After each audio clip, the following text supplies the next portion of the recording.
गोपाः अस्य श्रीरुद्राध्याय प्रश्नमहामन्त्रस्य अघोरऋषिः अनुष्टुप्छन्दः सङ्कर्षणमूर्तिस्वरूपो योऽसावादित्यः परमपुरुषः स एष रुद्रो देवता नमः शिवायेति बीजम् शिवधरायेति शक्तिः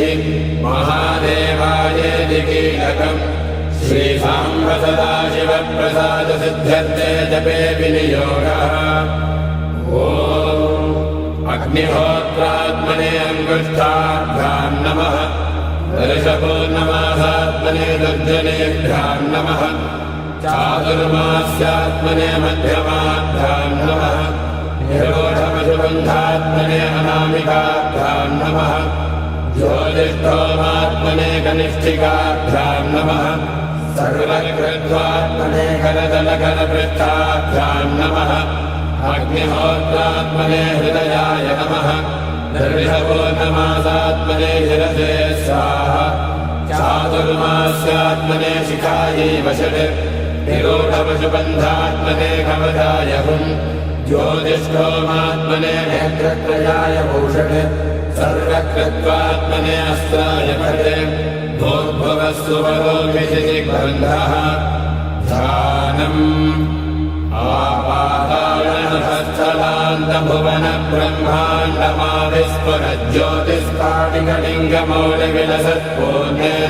आपातालनहस्तलान्तभुवनब्रह्माण्डमाविस्फुरज्योतिस्फाटिकलिङ्गमौलिविलसत्पूर्णेन्दुवान्तामृतैः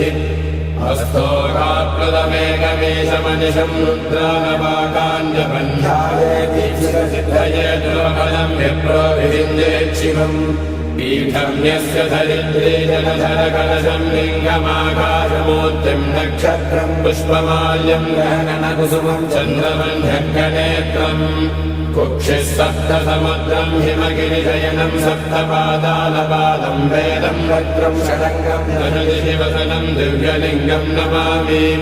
ब्रह्माण्डौ व्याप्तदेहापतितहिमरुजा भासमाला भुजङ्गैः कण्ठे कालाकमन्दा कलितशशिकला चण्डकोदण्डहस्ताः रक्षा रुद्राक्षमाला प्रकटितविभवा शाम्भवा मूर्तिभेदा रुद्रा श्रीरुद्रसूक्तप्रकटितविभवा न प्रयच्छन्तु सौख्यम्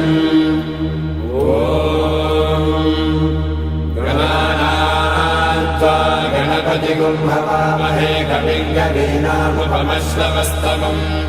ज्येष्ठराजं ब्रह्मणां ब्रह्मणस्पत आनः शृण्वन् ज्येष्ठराजं ब्रह्मणा